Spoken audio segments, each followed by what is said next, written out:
Cuba வரலாற்றில் பொன்னெழுத்துக்களால் பொறிக்கப்பட்ட மாவீரன்.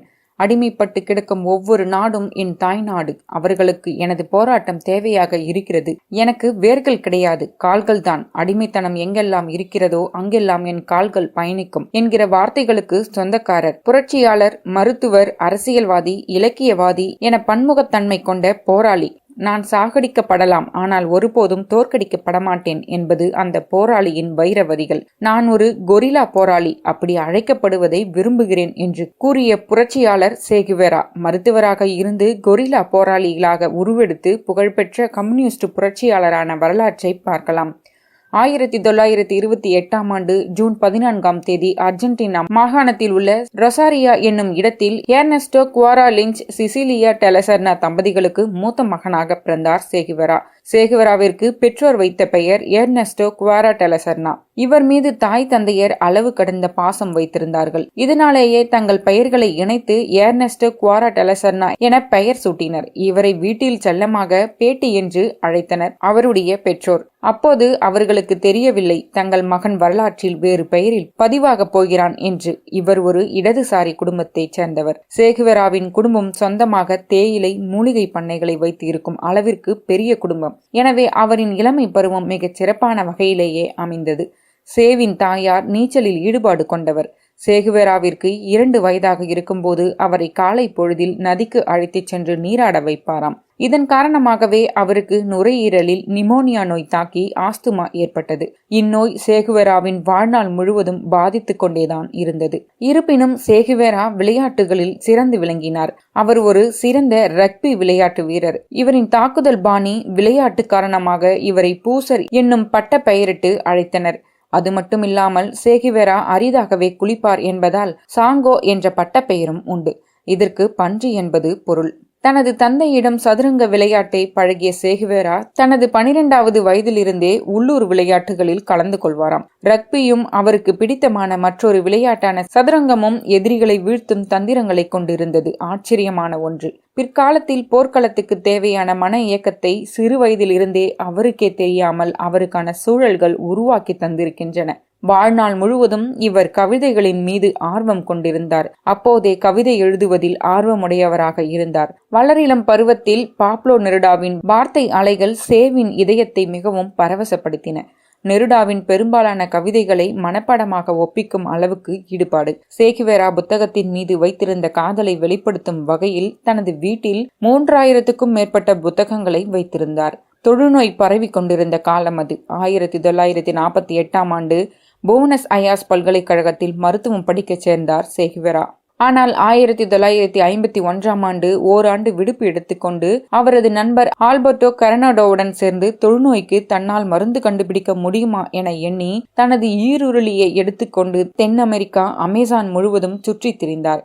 பெருநாட்டில் Amazon ஆற்றங்கரையில் இருந்த தொழுநோயாளர் குடியேற்றம் ஒன்றில் சில வாரங்கள் தொண்டு செய்வது அவரது இப்பயணத்தின் இறுதி நோக்கமாக இருந்தது.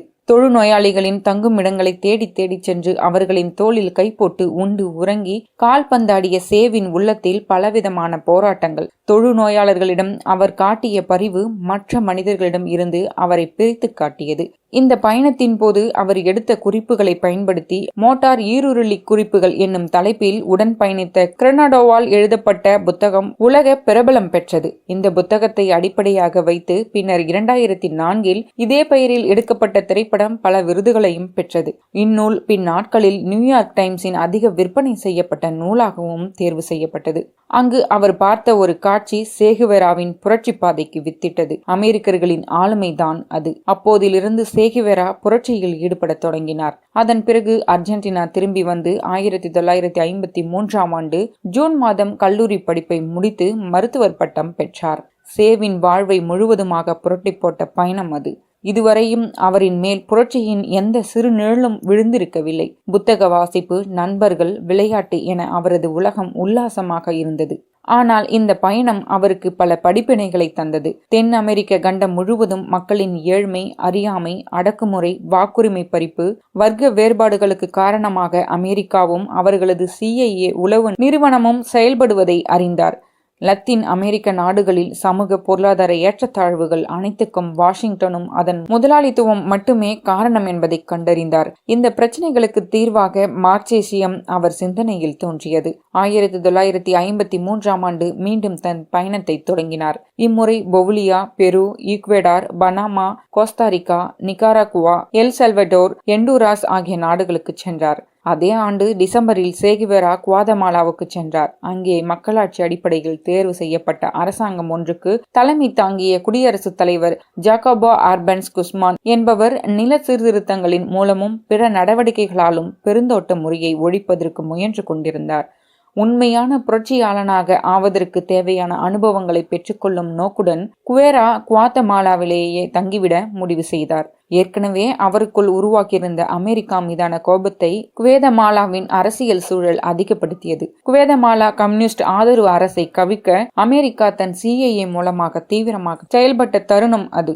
குவாத்தமாலா நகரில் இல்டா கடையா அகஸ்தா எனும் பெண்ணின் பழக்கம் கிடைத்தது. இவரையே பிற்காலத்தில் திருமணம் செய்து கொண்டார். இவர் பெருநாட்டைச் சேர்ந்த ஒரு பொருளியலாளரும் இடதுசாரி சார்புள்ள அமெரிக்க மக்கள் புரட்சிகர கூட்டமைப்பு என்னும் இயக்கத்தின் உறுப்பினரும் ஆவார். இதனால் அவருக்கு அரசியல் மட்டத்தில் நல்ல தொடர்புகள் இருந்தன. இவர் ஆர்பன்ஸின் அரசாங்கத்தின் பல உயரதிகாரிகளை சேகுவேராவிற்கு அறிமுகப்படுத்தினார். அத்துடன் பிடல் காஸ்ட்ரோவுடன் தொடர்புகளை கொண்டிருந்தவர்களும் கியூபாவை விட்டு வெளியேறி வாழ்ந்து வந்தவர்களும் தொடர்புகளும் சேகுவேராவுக்கு கிடைத்தன. அங்கிருந்த கம்யூனிஸ்டுகளுடன் தன்னை இணைத்துக் கொண்டு அமெரிக்காவுக்கு எதிரான வேலைகளில் ஈடுபடத் தொடங்கினார். ஆனால் அமெரிக்கா தனது எண்ணத்தை சுலபமாக நிறைவேற்றி ஜேக்கப் அர்பான்சோ அரசை கவிழ்த்தது. ஹில்டா கடையா அகஸ்தா என்னும் பெண்ணின் மூலமாக சேகுவேராவிற்கு அரசியல் மட்டத்தில் நல்ல தொடர்புகள் கிடைத்தது. அதன் பிறகு சேகுவேரா மெக்சிகோக்கு சென்றார். அங்குதான் அவருக்கு காஸ்ட்ரோவின் அறிமுகம் கிடைத்தது. இந்த காலகட்டத்தில் தான் என்னும் பெயர் இவருக்கு ஏற்பட்டது. என்பது நண்பர் அல்லது தோழர் என்னும் பொருள் கொண்ட அர்ஜென்டின சொல். கியூபாவில் கொடுங்கோல் ஆட்சி புரிந்த சர்வாதிகாரியான படிஸ்டாவின் ஆட்சியை அகற்றும் எண்ணத்துடன் பயணப்படும் பிடல் காஸ்ட்ரோவின் லட்சியத்தை உணர்ந்த ஜூலை 26 இயக்கத்தில் தன்னையும் இணைத்துக் கொண்டார். சியாரா மெஸ்ட்ராவில் தங்கியிருந்தபடியே கியூபா விவசாயிகளையும் இளைஞர்களையும் பிடல் காஸ்ட்ரோவுடன் இணைந்து புரட்சிக்கு தயார்படுத்தினார். ஒரு மகத்தான வீரனை தனக்குள் இணைத்துக் கொண்ட தருணத்தில் இருந்து கியூபா அரசியலில் எவருக்கும் அறியாத பரிணாம மாற்றங்கள் நிகழத் துவங்கின. வரைபடங்கள் விரிக்கப்பட்டன. புரட்சிக்கான திட்டங்கள் வரையறுக்கப்பட்டன. பயிற்சி முழுவதுமாக முடிவடைந்த வீரர்கள் முழுமையாக கொரில்லாக்களாக மாறியிருந்தனர். புரட்சிக்கான நாள் குறிக்கப்பட்டது. இம்முறை காஸ்ட்ரோவின் கண்களின் நம்பிக்கை ஒளி தெரிந்தது. தனது கனவுகளை நிறைவேற்ற காலம் ஒரு மகத்தான வீரனை பரிசளித்திருக்கிறது என்னும் நம்பிக்கை அது. அப்போது சேவுக்கு வயது 27, காஸ்ட்ரோவுக்கு 32. காஸ்ட்ரோவுக்காவது கியூபா தன் சொந்த நாடு. போராட வேண்டிய அவசியம் இயல்பானது. ஆனால் சேவுக்கு அப்படி அல்ல. தனக்கு முற்றிலும் தொடர்பற்ற மற்றொரு தேசத்தில் அம்மக்களின் விடுதலைக்காக தன் உயிரை பணயம் வைத்து ஆயுதம் எடுப்பதென்பது உலக வரலாற்றில் எப்போதும் எங்கும் நிகழ்ந்திராத ஒன்று. இதனால் தான் மனிதருள் மாமனிதராக அடையாளம் காணப்பட்டார். கால்கள்தான் என் உலகம் என ஒருமுறை தன் நண்பர் ஆல்பர்டோவிடம் கூறியிருந்தார். என் கால்கள் பதியக்கூடிய பெருவழி அனைத்தும் எனது. அதில் வாழும் அனைவரும் என் சகோதரர்கள் எனும் பேருண்மையை அர்த்தப்படுத்தும் வாசகம் இது. இதனால் தான் காஸ்ட்ரோவிடம் கியூபாவுக்கு விடுதலை கிடைக்கும் வரைதான் நான் உங்களுடன் இருப்பேன். அதன் பின் நான் என் பயணத்தை தொடர்ந்து வெவ்வேறு இடங்களுக்கு சென்று விடுவேன் என அழுத்தமாக கூறியிருந்தார் காஸ்ட்ரோவும் அதற்கு ஒப்புக்கொண்டார். ஏறக்குறைய 1.5 வருட கடுமையான ஆயுத பயிற்சிக்கு பிறகு 1956 நவம்பர் 26ஆம் தேதி இரவு மெக்சிகோ கடற்கரையில் 82 போராளிகள் ஒருவர் பின் ஒருவராக ஏறிக்கொண்ட பின் விடுதலையின் பாடலை முழுங்கியபடி கிராண்ட்மா எனும் படகு கியூபாவை நோக்கி பயணித்தது. 1957 ஜனவரி 17ஆம் தேதி தளபதி லா பிளாட்டோ கொல்லப்பட்டதன் மூலம் புரட்சியாளர்களின் முதல் வெற்றி சங்கொலி கியூபாவில் எதிரொலித்தது. அன்று துவங்கி 3 ஆண்டுகள் தொடர்ச்சியாக நடந்தது கொரில்லா யுத்தம். துவக்கத்தில் குழுவில் மருத்துவராகவும் லெப்டினன்டாகவும் இடம்பெற்ற தன் திறமை, துணிச்சல், மதிநுட்பம் ஆகியவற்றால் காஸ்ட்ரோவுக்கு அடுத்த நிலையிலிருந்து படைகளை வழிநடத்தினார். அவரது திறமை கண்டு வியந்த சக கியூபா வீரர்கள் அவரை பிரியத்துடன் என அழைத்தனர். கடுமையான ஆஸ்துமா துன்புறுத்திய போதிலும் அடர்வனங்களிலும் மலைகளிலும் சளைக்காமல் வீரர்களுக்கு தெம்பூட்டியபடி படையை வழிநடத்தினார் சாவை பற்றி எனக்கு கவலை இல்லை. என் பின்னால் வரும் தோழர்கள் என் துப்பாக்கியை எடுத்துக் கொள்வார்கள். தோட்டாக்கள் தொடர்ந்து சீரும் போன்ற அவரது வாசகங்கள் களத்தில் வீரர்களுக்கு மில்லியன் மெகாவாட் மின்சாரத்தை பாய்ச்சி சீற்றம் கொள்ள வைத்தன. யுவேராவில் நடைபெற்ற யுத்தத்தில் 53 இராணுவத்தினரை வெறும் 18 கொரில்லாக்களை கொண்டு வீழ்த்தியதுதான் சேவின் வீரத்தை கியூபாவுக்கு வெளிச்சமிட்டது. பின்தொடர்ந்த ஆண்டுகளில் வெவ்வேறு நிலைகளில் புரட்சிப்படை பாடிஸ்டா அரசை முழுவதுமாக விரட்டியடித்தது. 1958 ஆகஸ்ட் மாதத்தில் புரட்சிப்படை தலைநகர் ஹவானாவுக்குள் ஊடுருவியது. கியூபா முழுவதும் காஸ்ட்ரோவின் வசமானது. வரலாற்று சிறப்புமிக்க இந்த கொரில்லா யுத்த வெற்றி உலகின் அனைத்து நாடுகளையும் வியப்பில் ஆழ்த்தியது. டைம் இதழ் சே அட்டைப்படத்துடன் புரட்சியின் மூளை என கட்டுரை எழுதியது. 1959 பிப்ரவரி 16 கியூபாவின் பிரதமராக காஸ்ட்ரோ பதவியேற்றவுடன் விவசாய துறையில் தேசிய தலைவராக நியமிக்கப்பட்டார் சே. தேசிய வங்கியின் தலைவராக கியூபா ரூபாய் நோட்டுகளில் சே என கையெழுத்திடும் அளவுக்கு முக்கியத்துவம் பெற்றார். பின் தொழில்துறை அமைச்சராகவும் சே பதவி வகித்தார். இருந்தாலும் சே தன்னை ஒரு சாதாரண குடிமகனாகவே அடையாளம் காட்டிக்கொண்டார். விவசாய கூலிகளுடன் சேர்ந்து கரும்பு வெட்டுவதும் தொழிற்சாலைகளில் இதர பணியாளர்களுடன் சேர்ந்து மூட்டை சுமப்பதுமாகவே வாழ்ந்தார். சே மற்றும் காஸ்ட்ரோ இருவருக்கும் இடையே யுத்தத்துக்கு முன்பும் பின்புமான உறவுகளில் வேறுபாடுகள் இருந்தது என்றாலும் ஒருவருக்கொருவர் விட்டுக் கொடுத்ததில்லை. அமெரிக்க ஏகாதிபத்தியத்தை 3ஆம் உலக நாடுகளின் பிரதிநிதியாக ஒற்றை மனிதனாக தன்னால் வேறிருக்க முடியும் என சே திடமாக நம்பினார். கியூபாவுக்கு ஏவுகணைகள் இறக்குமதி செய்ய ரஷ்யா வாக்குறுதி தந்தபோது ரஷ்ய ஏவுகணைகள் கியூபாவில் இறங்கினால் அது முதலில் அமெரிக்க நகரங்களையே குறிவைக்கும் என தைரியமாக குரல் கொடுத்தார். அமெரிக்கா கியூபாவின் மீது விதித்த பொருளாதார தடைதான் அவரது இந்த கட்டற்ற கோபத்திற்கு காரணம். அமெரிக்காவின் CBN தொலைக்காட்சி ஒரு நேர்காணலுக்காக சேகுவேராவை நியூயார்க்குக்கு அழைத்தது. அமெரிக்கா ஒரு கழுதை புலி, அதன் ஏகாதிபத்தியத்தை நான் வேறறுப்பேன் என அமெரிக்க மண்ணிலேயே துணிச்சலாக பேட்டி தந்தார் சே. சேகுவேராவுக்கு முடிவுரை எழுத களத்தில் இறங்கியது அமெரிக்க உளவு நிறுவனமான CIA. உலகின் ஏதோ ஒரு மூலையில் யாரோ ஒரு மனிதன் சுடப்பட்டு கீழே விழுவான். அவனை யார், எங்கிருந்து, எதற்காக சுட்டார்கள் என எதுவும் தெரியாது. ஆனால் அவனை சுட்ட துப்பாக்கியின் மிச்ச புகை அமெரிக்காவில் கசியும். உலக வரைபடத்தில் இந்த ஓநாயின் காலடி படாத இடமே இல்லை என்றார். சேவின் அமெரிக்க பயணமும் அமெரிக்க எதிர்ப்பு பேச்சும் CIAவுக்கு சினமூட்டின. அதுவரை காஸ்ட்ரோவை குறிவைத்து இயங்கிய CIA தன் முழு எரிச்சலையும் சேவின் பக்கம் திருப்பியது. காஸ்ட்ரோவை காட்டிலும் சேதான் மிகவும் ஆபத்தானவர் என இலக்கு தீர்மானிக்கப்பட்டது. விழும் இடமெல்லாம் விதை போல விழுவதும் எழும் இடமெல்லாம் மலை போல எழுவதுமாக இருந்த சே சதித்திட்டம் குறித்து அறிந்தும் புன்னகைத்தார். தொடர்ந்து சீனாவுக்கும் அல்ஜீரியாவுக்குமான தன் பயணங்களை தொடங்கினார். சென்ற இடங்களிலெல்லாம் அமெரிக்காவை கடுமையாக தாக்கி பேசினார். ரஷ்யாவையும் ஒரு பிடி பிடித்தார். அமெரிக்காவால் பாதிக்கப்படும் 3ஆம் உலக குட்டி நாடுகளுக்கு ரஷ்யா பொருளாதார ரீதியாக பாதுகாப்பு அளிக்க வேண்டியது அதன் தார்மீக கடமை என முழங்கினார். தொடர்ந்து தான்சானியா, கானா, காங்கோ போன்ற ஆப்பிரிக்க நாடுகளுக்கும் பயணம் தொடர்ந்தது. அமெரிக்க ஏகாதிபத்தியத்தாலும் அடக்குமுறை சர்வாதிகாரத்தாலும் ஆப்பிரிக்க மக்கள் அவதிப்படுவதை நேரடியாக உணர்ந்தார். குறிப்பாக காங்கோவின் அரசியல் சூழல் அவரை மிகவும் பாதித்தது. மக்கள் புரட்சிக்கு ஏதாவது செய்தாக வேண்டும் என்ற எண்ணம் எழுந்தது சேவுக்கு. 3 மாத கியூபா அரசால் அங்கீகரிக்கப்படாத பயணத்துக்கு பிறகு சே 1965 மார்ச்சில் கியூபா திரும்பினார். விமான நிலையத்தில் அவர் பிடல் காஸ்ட்ரோ கைக்குலுக்கி வரவேற்றார். அதுதான் வெளி உலகுக்கு சே நேரடியாக வெளிப்பட்ட கடைசி நிகழ்வு. அதன் பிறகு சேவை காணவில்லை, எங்கே போனார் என யாருக்கும் தெரியவில்லை. அன்றிரவு ஒரு சந்திப்பில் காஸ்ட்ரோவின் தம்பி ரால் காஸ்ட்ரோ சேவை டிராக்கியஸ்ட் என சுடு சொல்லால் அழைத்ததாகவும் அது சேவின் மனதை மிகவும் காயப்படுத்தியதாகவும் அதுதான் சே கியூபாவை விட்டு வெளியே செல்ல காரணம் என்றும் சொல்லப்படுவதுண்டு. சே எங்கே? பத்திரிகைகள் அலறின. அனைவரது பார்வையும் காஸ்ட்ரோ பக்கம் திரும்பியது. சேவை சுட்டு கொன்று விட்டார் காஸ்ட்ரோ எனும் அளவு கோபம் கிளம்பியது. காஸ்ட்ரோவின் மௌனம் சந்தேகத்தை மேலும் அதிகப்படுத்தியது. சே காஸ்ட்ரோ இருவருக்கும் இடையே கருத்து வேறுபாடுகள் நிலவியது உண்மை. அடிப்படையில் சே ஒரு யதார்த்தவாதி, உள்ளது உள்ளபடியே போட்டு உடைக்கிற செயல் புயல். காஸ்ட்ரோ ஒரு ராஜதந்திரி, அரசியல் பூர்வமாக காய்களை நகர்த்துபவர். யாதும் ஊரே யாவரும் கேளீர் என்பது சேவின் உலகம். ஆனால் கியூபாவையும் அதன் மக்களையும் காப்பாற்ற வேண்டிய பொறுப்பு காஸ்ட்ரோவுக்கு. இருவருக்கும் இடையிலான முரண்கள் அனைத்துக்கும் இந்த வேறுபாடுகளே அடிப்படை. உண்மையில் சே அப்போது காஸ்ட்ரோவுக்கும் அவரது தாய்க்கும் ஒரு கடிதத்தை எழுதி அனுப்பிவிட்டு தனது அடுத்த புரட்சிக்காக காங்கோ கிளம்பியிருந்தார். காஸ்ட்ரோ எவ்வளவோ முயற்சித்தும் சேவை நிறுத்த முடியவில்லை. மக்களுக்கான பணிகள் தனது பாதை தொடர்ந்து நீளும், அதனை ஒருபோதும் தடுக்க கூடாது என சே காஸ்ட்ரோவிடம் உறுதிமொழி வாங்கியிருந்ததும் அதற்கு ஒரு காரணம். சே எங்கே என கேட்ட யாருக்கும் காஸ்ட்ரோவால் வெளிப்படையாக பதில் சொல்ல முடியவில்லை. காரணம் CIA. சேவை அழித்தொழிக்க தேடி வரும் CIA-வுக்கு துப்பு கிடைத்துவிடக் கூடும் என காஸ்ட்ரோ அஞ்சியதே அதற்கு காரணம். வியட்நாமுக்கு சென்று விட்டதாக காஸ்ட்ரோ சொன்னதை நம்பி வியட்நாம் காடுகளில் சேவை CIA தேடி அலைந்து ஏமாற்றமும் எரிச்சலும் அடைந்தது. அந்த கடுப்பில் சேவை காஸ்ட்ரோ சுட்டுக் கொண்டதற்கு தங்களிடம் ஆதாரங்கள் இருப்பதாக பொய்ச் செய்தியை பரப்பத் தொடங்கியது. இது காஸ்ட்ரோவுக்கு மிகவும் நெருக்கடியை உருவாக்க வேறு வழி இல்லாமல் அக்டோபர் 3, 1965 பொதுமக்கள் முன்னிலையில் தனக்கு எழுதிய கடிதத்தை அவரது அனுமதியுடன் பகிரங்கமாக வெளியிட்டார் காஸ்ட்ரோ.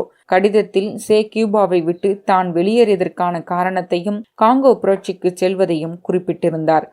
காங்கோ காடுகளில் துப்பாக்கியுடன் களத்தில் இருந்தார். கியூபா வீரர்கள் மற்றும் கருப்பின போராளிகளுடன் காங்கோவின் சர்வாதிகார அரசை வேறறுக்கும் பணியில் இறங்கியிருந்தார். ஆனால் அவர் நினைத்தது போல் அந்த புரட்சி சேவுக்கு வெற்றி தேடி தரவில்லை. காங்கோ நாட்குறிப்புகள் எனும் டைரியில் எழுதியிருந்தது போல அது ஒரு தோல்வியின் வரலாறாக முடிந்தது. அமெரிக்க CIA கழுகுகள் அவரை தேடி காங்கோ காடுகளுக்குள் புகுந்தபோது தன் பட்டாளத்துடன் செக்கோஸ்லோவியாவுக்கு இடம்பெயர்ந்திருந்தார். சேவுக்கு மீண்டும் கியூபா செல்ல விருப்பமில்லை. பொலிவியா மாவோயிஸ்ட் தலைவரான மோஞ்சோவின் அழைப்பின் பேரில் தன் அடுத்த இலக்கான பொலிவியாவுக்குள் 1966 இறுதி வாக்கில் மாறுவேடத்தில் நுழைந்தார். அவருடன் 50 பேர் கொண்ட கொரில்லா படையும் புனித பணியில் ஈடுபட்டது. ஆனால் அங்கேயும் அவருக்கு காங்கோவை போல தோல்வியே காத்திருந்தது. தட்பவெட்ப சூழ்நிலைகளின் முரண், கலாச்சார புரிதலின்மை போன்றவையே அவரது திட்டங்களின் தோல்விகளுக்கு காரணம். இன்னொரு பக்கம் அவர் யாரை தன் அரசியல் நண்பர்களாக நம்பியிருந்தாரோ அவர்கள் யாரும் உதவி செய்யாமல் மௌனமாக கைகட்டி வேடிக்கை பார்த்ததும் தோல்விக்கான முக்கியமான காரணங்களில் ஒன்று.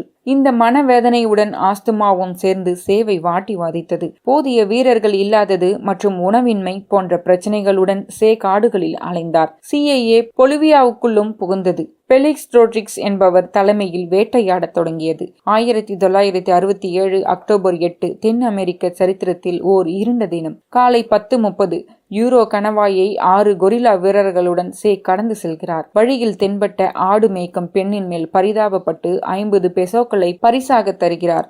நண்பகல் 1:30 அந்த பெண் பொலிவிய இராணுவத்துக்கு சேவின் இருப்பிடத்தை காட்டிக் கொடுக்கிறாள். அலறி அடித்து பறந்து வந்த பொலிவிய இராணுவம் சுற்றி வளைத்து சரமாரியாக சுடத் தொடங்குகிறது. பதிலுக்கு கொரில்லாக்களும் துப்பாக்கியால் சுடுகின்றனர். பிற்பகல் 3:30 காலில் குன்றடிப்பட்ட நிலையில் தன்னை சுற்றி துப்பாக்கியுடன் சூழ்ந்த பொலிவிய இராணுவத்திடம் தான் நான் இறப்பதை காட்டிலும் உயிருடன் பிடிப்பது உங்களுக்கு பயனுள்ளதாக இருக்கும் என்கிறார். மாலை 5:30 அருகில் இருந்த லா கியூவராக்கு வீரர்கள் கைத்தாங்கலாக சேவை அழைத்து வருகின்றனர். அங்கிருக்கும் பழைய பள்ளிக்கூடம் ஒன்றில் கை கால்கள் கட்டப்பட்ட நிலையில் சிறை வைக்கப்படுகிறார். இரவு 7 மணி. பிடிபட்டார் என CIA-வுக்கு தகவல் பறக்கிறது. அதே சமயம் உயிருடன் இருக்கும் போதே இறந்து விட்டதாக பொய்யான தகவல் பொலிவிய இராணுவத்தால் பரப்பப்படுகிறது. அக்டோபர் 9 அதிகாலை 6 மணி. லாகிவராவின் பள்ளிக்கூட வளாகத்தில் ஒரு ஹெலிகாப்டர் வட்டமடித்தபடி வந்து இறங்குகிறது. அதிலிருந்து சக்தி வாய்ந்த ரேடியோ மற்றும் கேமராக்களுடன் பெலிக்ஸ் ரோட்ரிக்ஸ் என்னும் CIA உளவாளி இறங்குகிறார். கசங்கிய பச்சை காகிதம் போல கை கால்கள் கட்டப்பட்ட நிலையில் அழுக்கடிந்த ஆடைகளுடன் சேவை பார்த்ததும் அவருக்கு அதிர்ச்சி. அமெரிக்காவுக்கு சிம்ம சொப்பனமாக இருந்த ஒரு மாவீரனா இந்த கோலத்தில் இங்கே நாம் காண்பது என அவருக்கு வியப்பும் திகைப்பும். பிடிபட்டிருப்பது சேதான் என அமெரிக்காவுக்கு தகவல் பறக்கிறது. சேவின் டைரிகள் மற்றும் உடைமைகள் கைப்பற்றப்படுகின்றன. தான் கொண்டு வந்த கேமராவில் சேவை பல கோணங்களில் புகைப்படங்கள் எடுக்கிறார் பெலிக்ஸ். கைவிடப்பட்ட இயேசு கிறிஸ்துவை போல காட்சி தரும் சேவின் அப்புகைப்படங்கள் இன்றளவும் வரலாற்றின் மிச்சங்கள். காலை 10 மணி. சேவை உயிருடன் வைத்துக்கொண்டு விசாரணை நடத்தினால் அது உலகம் முழுக்க அவர் மேல் பரிதாபத்தையும் நாயகத்தன்மையையும் உருவாக்கிவிடும் என்பதால் அவரை உடனடியாக தீர்த்து கட்டி விடுவதுதான் சரி என CIA-விடம் இருந்து தகவல் வருகிறது. வாலோ கிரண்டாவில் இருந்து வந்த அந்த தகவல் 500, 600 என குறிச்சொற்கள் தாங்கி வருகிறது. 500 என்றால் 600 என்றால் கொல் என்பவை அதன் அர்த்தங்கள். காலை 11 மணி. சேவை சுட்டுக் கொள்வது என முடிவெடுக்கப்படுகிறது. யார் அதை செய்வது என கேள்வி வருகிறது. மரியோ ஜேமி எனும் பொலிவிய இராணுவ சர்ஜன் அக்காரியத்துக்காக பணியமர்த்தப்படுகிறார். நண்பகல் 1 மணி. கைகள் கட்டப்பட்ட நிலையில் சேவை பள்ளிக்கூடத்தின் மற்றொரு தனி இடத்துக்கு மரியோ அழைத்துச் செல்கிறார். முட்டி போட்டு உயிர் வாழ்வதை விட நின்று கொண்டே சாவது எவ்வளவோ மேல் என்றார் ஆனால் மரியோ அவரை ஒரு கோழையைப் போல கொல்ல தயாராகிறார். தன்னை நிற்க வைத்து சுடுமாறு கேட்க அதை அலட்சியப்படுத்துகிறார். கோழையே சுடு, நீ சுடுவது சேவை அல்ல ஒரு சாதாரண மனிதனைத்தான். இதயம் கிழிக்கும் விழிகள் மின்ன உலகம் புகழும். சே சொன்ன கடைசி வாசகம் இதுதான். மணி 1:10. மனிதகுல விடுதலைக்காக தன் வாழ்நாளெல்லாம் போராடிய மாமனிதனை நோக்கி துப்பாக்கி திறக்கிறது. 6 தோட்டாக்களில் ஒன்று அவரது இதயத்துக்குள் ஊடுருவியது. இனம், மொழி, தேசம் என எல்லைகள் கடந்து பாடுபட்ட உலகின் ஒரே வீரன் இதோ விடைபெறுகிறான். சே இருந்த தகவல் உலகத்தை உலுக்கியது. அக்டோபர் 18 கியூபா ஹவானாவில் வரலாறு காணாத கூட்டம் சேவின் அஞ்சலிக்காக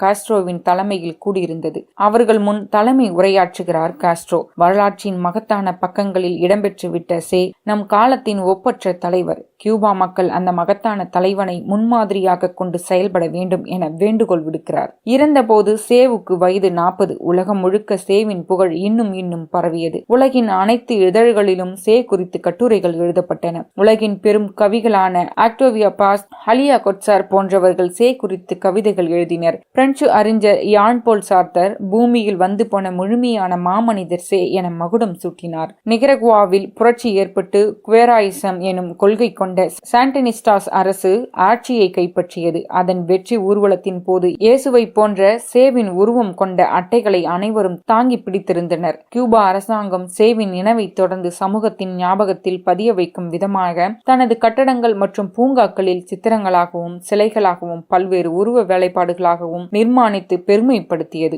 சாண்டா கிளாரா எனும் நகரில் சேவின் மியூசியம் ஒன்றும் உள்ளது. வருடம் தோறும் லட்சக்கணக்கான பயணிகள் வெளிநாடுகளில் இருந்து இந்த மியூசியத்தை பார்ப்பதற்காக மட்டுமே கியூபாவுக்கு வந்து செல்கின்றனர். கியூபாவில் இப்போதும் ஒரு வழக்கம் உண்டு. அதிகாலையில் வகுப்பறைகளுக்கு செல்லும் முன் அத்தனை குழந்தைகளும் ஒருமித்த குரலில் முழங்குகிற வாசகம் என்ன தெரியுமா? ஆம், எங்களது முன்னோர்கள் கம்யூனிஸ்டுகளாக இருந்தனர், நாங்கள் சேவை போல இருப்போம் என்று.